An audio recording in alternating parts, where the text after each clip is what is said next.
So more than 3 decades after dominating our politics, ANC support is polling below 30%. Today we're unpacking what that slide says about next year's local elections, while private education is suddenly shrinking as school fees soar, and how Transnet is finally cracking open to private players. And be sure to stick around for the wild card as we revisit the story of a glittering discovery near Pretoria that turned out to be the biggest diamond ever found. My friends, be sure to hit like and subscribe so you never miss the stories that matter. And with all that out the way, let's get into it. So look, it hasn't been a great week for the ANC. Just days after news broke that the US is moving towards sanctioning some of its senior leaders over alleged corruption and human rights abuses, a fresh poll now shows that the party's national support has crashed below 30%. So according to new DA polling, the ANC has dropped 11 percentage points since last year's general election, falling from 40% to just 29%. Now, that puts Cyril Ramaphosa's party just a step ahead of its biggest rival, John Steenhuisen's DA, which has climbed to 28%. Now, I know what some of you are thinking, yes, these are DA commissioned polls, so the source matters. But the DA surveys have built a track record over time. I mean, just before last year's election, they called the ANC's 40% share within a margin of error. And they even spotted Jacob Zuma's MK party emerging as a national force months before others. And so that's why this poll has been taken seriously, even if critics argue that it tilts in the DA's favor. Now, the real shock here is the metros. In Johannesburg, the ANC polls at just 23%, while the DA sits at 40%. In Tshwane, the gap is even wider, 27% to 48%. And in Durban, the ANC has collapsed into third place, overtaken by both the DA and the MK party. And so, for a party once untouchable, the slide is now undeniable. So one thing that's really shocked me lately is just how expensive private schools have become. I mean, we're talking easily over 100 grand a year per child. And honestly, with that in mind, I don't know how South African families are keeping up.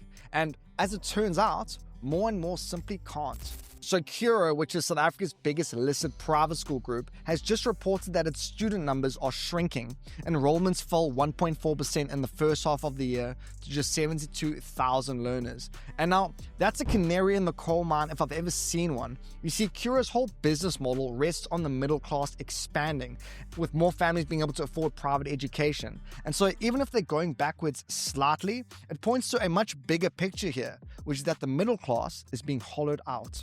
Now, analysts say that the main reason here isn't immigration or relocation, it's financial strain. Parents are simply tapped out, and Curro's flat earnings and 74 million rand write-down on land for future schools underlines just how shaky its growth story has become. So here's a question to the parents. I'm genuinely curious. If private schools continue to price themselves out of reach, what's the next best alternative here? Is it homeschooling, private schools, or something entirely different? Transnet was pushed to a breaking point during state capture. Billions were looted, mismanaged, or simply wasted, leaving one of our most important state-owned companies crippled. Brian Molefe's time as CEO won't be forgotten, nor the decay that followed. Now, the truth is, most South Africans don't actually realize how much damage state capture did to our economy. And Transnet here is the perfect example. Because rail isn't just about trains, it's the backbone of moving coal, iron ore, manganese, and containers across the country. And so when Transnet fails, the whole economy feels it. And right now, it's still failing. Freight volumes have collapsed, exports have stalled, and governments has had to throw in nearly 150 billion rand in guarantees just to keep it afloat. So now with all of that in mind, government is finally opening up the door to private rail operators. Now, this is very important. 11 companies have been selected to run on 41 routes from 2026, with the hopes of shifting an extra 20 million tons a year. The tracks will remain state-owned, but the trains could be privately run. Now, this seems to be part of a more broader trend of privatization slowly forming part of these state-owned enterprises. But whether it's enough to fix them, time will tell. And you can call me overly optimistic, but I'm feeling good about it. And before we move on to our Bagel Bite of the day, here's a couple other headlines worth knowing. For starters, Aspen's share price tumbled nearly 15% after the pharma giant flagged a loss for the year.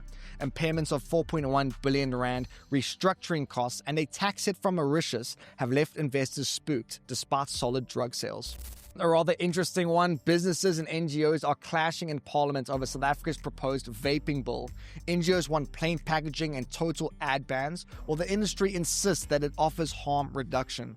the 12.5 billion rand sector isn't backing down. And the Springboks edged the Wallabies 30-22 in Cape Town. But it was messy. Drop balls, defensive gaps, and late nerves. Either way, we got the win, but I'm curious, what did you make of that performance? And on to our Bagel Bite of the day. This one's going to come out from left field. Let's see what you got. The question is, what is the currency of South Korea? Is it A, the won, B, the yen, or C, the yuan? Bonus points if you know when it officially came into circulation. Good luck.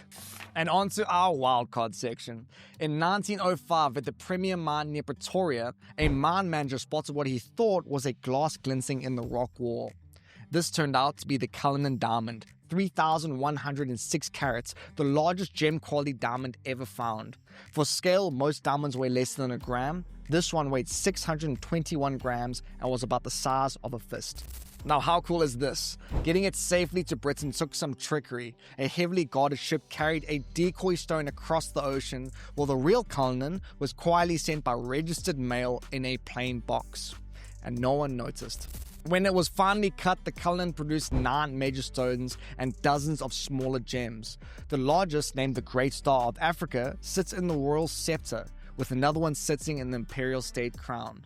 Now, more than a century later, it's still a point of debate. The biggest diamond ever found came out of South African ground, yet its most famous pieces remain locked in Britain's crown jewels.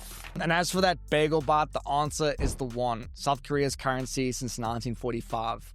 The yen belongs to Japan and the yuan to China. 3 similar sounding names that often get mixed up but represent very different economies. And my friends, that's it for today's show. Thanks so much for tuning in. I hope you guys all have a cracker start to the week, and I'll catch you all tomorrow for round 2. Cheers.